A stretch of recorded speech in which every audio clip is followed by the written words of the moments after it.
What's up mga kaguro at mga mag-aaral? Kumuli ang inyong online teacher, Sir Franco, para sa panibagong aralin sa life and career skills. Narito na tayo sa Lesson 8 ng Quarter 3. Sa lesson na ito, iisipin natin ang sarili natin bilang on-the-job trainee o work immersion student.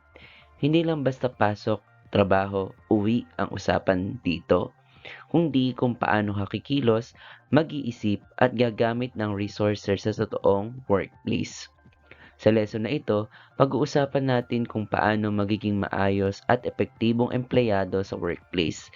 Hindi lang sapat na marunong ka sa trabaho, importante rin kung paano ka kumikilos at paano mo ginagamit ang mga resources na ipinagkatiwala sa iyo. Para sa mga bago lang sa aking YouTube channel, ako ay isang senior high school teacher na gumagawa ng mga simpleng PowerPoint presentation at discussion video para sa mga bagong subject sa senior high school curriculum. Kung gusto niyo i-avail ang aking mga PowerPoint presentation na ginagamit sa aking discussion video, mangyaring mag-comment or mag-message sa aking mga Facebook or sa aking social media account. Pagkatapos ng lesson na ito, hindi lang kayo marunong mag-explain, kaya nyo na ring i-apply sa totoong workplace situation ang mga matututuhan nyo rito. Pagkatapos ng lesson na ito, expected na kayo nang ipaliwanag kung paano nagiging productive ang isang workplace at kung anong behavior ang nakikita sa isang efficient na employee. Ang context ng ating lesson ay aking ifinokus sa work immersion. Lahat ng concept dito ay diretso ninyong mararanasan sa work immersion, mula sa paggamit ng oras, pakikitungo sa tao, hanggang sa pag-aalaga ng kagamitan ng kumpanya. Pero bago tayo dumako sa ating discussion, maaari itong gamitin ng inyong mga guro bilang warm-up activity. Each learner or group will select one photo that interests them. The learner will describe what is happening in the photo and identify the possible work scenario. Based on the scenario, the learner will share suggestions on how the employee can perform the task more efficiently. Ngayon naman, isang pre-activity situation analysis. Let's have 4 or 3 scenarios na pwede niyong i-apply at sagutin kung paano ito magiging mas efficient. The first scenario is patients line up to claim their prescriptions. The pharmacist must verify, prepare, and explain the correct medicine quickly. So, paanong may ensure ng pharmacist na magiging tama ang mga ibibigay niyang instruction sa mga patient? So, kailangan gawin ito ng mga pharmacists para maiwasan ang long queues or pila and ensure patient safety and maintain smooth hospital flow. Next, we have classroom preparation. For education naman, ang scenario ay a teacher has only a short break to set up materials and technology before the next class. So, paanong gagamitin ang creativity and preparation skills to make your class engaging even without or with a short break to set it up? So, kailangan magamit dito ang efficiency para mas maging maganda ang delivery ng instruction sa mga students. And then last, we have restaurant kitchen for food industry. During peak hours, the kitchen staff must prepare multiple orders simultaneously while maintaining food quality. So imagine being in the kitchen during rush hour. How would you use teamwork and creativity to serve delicious food quickly and efficiently? So dapat para magkaroon ng efficiency, magkaroon ng timely service, reduce errors, and keeps customers satisfied. Now, let's proceed to our discussion. What is appropriate workplace behavior? Appropriate workplace behavior means marunong kang umasta bilang empleyado kahit trainee ka pa lang. May respeto, may disiplina, at may malasakit sa trabaho. Ang appropriate workplace behavior ay hindi lang pagiging mabait. Ito ay yung consistent kang responsable, maayos magtrabaho at marunong gumalang sa oras, tao at resources. What are observable workplace behavior? Hindi mo kailangang magsabi na, I am efficient. Makikita yan sa mga kinikilos mo, kung paano ka gumalaw, makipag-usap, at magtrabaho. Makikita ang efficiency sa simpleng bagay, yung ready ka palagi, tapos mo ang task on times, at di ka nagsasayang ng oras o gamit. Now, what is workplace efficiency? Ito ang focus ng ating subject. Efficiency is working smart, hindi lang working hard.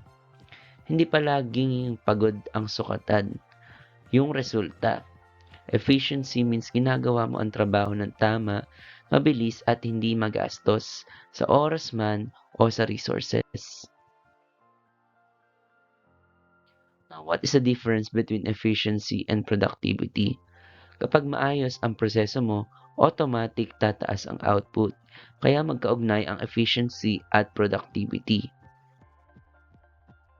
Kapag maayos din ang proseso, mas productive ang buong team. Efficiency talks about the process, while productivity talks about the output. Efficiency talks about how work is done, and productivity shows how results are produced. So, why is efficiency important? Efficient employees ay ang mas pinagkakatiwalaan ng mga employers. Mas konti rin ang stress kasi alam mo ang ginagawa mo. Kapag efficient ka, mas marami kang natatapos, mas konti ang stress, at mas nagtitiwala sa'yo ang boss at teammates mo. Now, paano ba i-improve ang efficiency sa workplace? Number 1 is taking breaks. Take breaks to rest mind and to rest, of course, yourself, which helps return to work with renewed energy. Sa work immersion, mapapagod ka talaga. Pero tandaan, ang pahinga ay parte ng pagiging productive. Hindi ibig sabihin ng sipag ay walang pahinga. Minsan, ang short break ang nagpapalinaw ulit ng isip para mas maging productive. Strategy 2. Setting realistic goals. Establish realistic and achievable goals to manage steps and measure progress, promoting motivation and time management. Kapag malinaw ang goal, hindi ka nangangapa. Alam mo kung ano ang uunahin at tatapusin. Kapag malinaw rin ang goal, alam mo kung ano ang uunahin at hindi ka basta-basta nade-distract. Strategy 3. Managing time. Measure time spent on tasks to identify areas needing improvement and to use time management skills effectively. Commit to deadlines to organize work, processes, increase motivation, and develop efficiency skills. Sa workplace, oras ang puhunan. Kapag nasasayang ang oras, nasasayang ang resources. Importanteng malaman kung saan napupunta ang oras mo para maayos mo kung saan ka nahihirapan o saan mas nasasayang ang oras.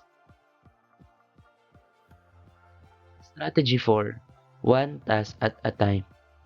Concentrate on one task at a time to improve work quality and steady task completion. Minsan akala natin productive ang multitasking, pero sa totoo lang, mas bumababa ang quality. Hindi laging effective ang multitasking. Mas maayos ang output kapag isa-isa mong tinatapos ang mga gawain. Strategy 5. Daily routine. Create and maintain a daily routine that includes work, tasks, and self-care, forming productive habits. Routine ang tumutulong para hindi ka ma-overwhelm, lalo na sa fast-paced na workplace. Ang routine ay parang guide ng araw mo. Alam mo kung kailan ka tatrabaho at alam mo kung kailan ka magpapahinga.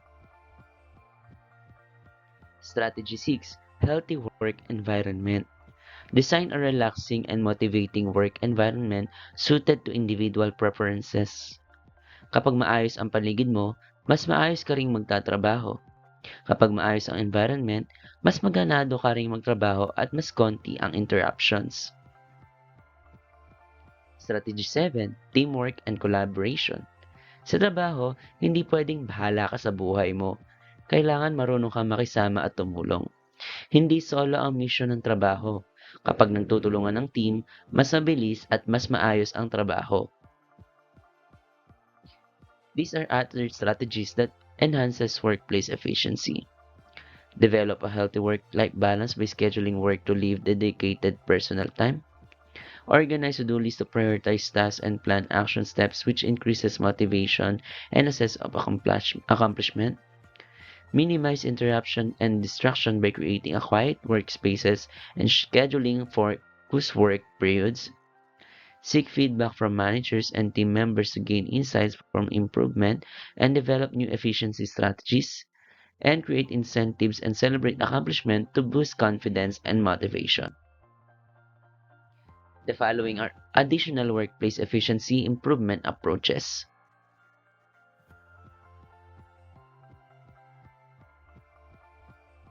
Let's have an example work immersion scenario for efficiency. 1. A trainee finishes tasks early because instructions are clear and tasks are prioritized. Ito ang example ng efficient trainee. Alam niya ang uunahin at hindi siya nag-aaksaya ng oras.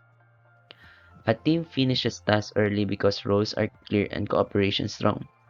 Dito, makikita na kapag malino ang roles at nagtutulungan, mas nagiging efficient ang buong workplace. What is inefficient workplace behavior naman? Ito yung kapag palaging late, distracted at ayaw makisama kahit magaling ka, bababa pa rin ang performance mo dahil dito. Sunod naman nating talakayin ang stewardship. Stewardship means managing something entrusted to one's care with responsibility and care. Recognizing an obligation to act ethically and consider future impact. In the workplace, this includes financial, human, physical, and informational resources. Stewardship means hindi sa'yo ang gamit pero inaalagaan mo na parang sa'yo. Stewardship means inaalagaan mo ang mga resources na ipinagkatiwala sa iyo, hindi lang para sa ngayon, kundi para sa susunod din ng mga employees. It includes prioritization, allocation, and optimization. Sa work immersion, kahit simpleng papel, oras ng supervisor, o computer, resources na yan. Resources ay hindi lang pera, kasama rito ang tao, kagamitan, at impormasyon. Naliwanag natin ngayon ang tatlong bahagi ng stewardship. First is prioritization. Prioritization means identifying the most critical tasks, projects, or needs and focusing resources on them first.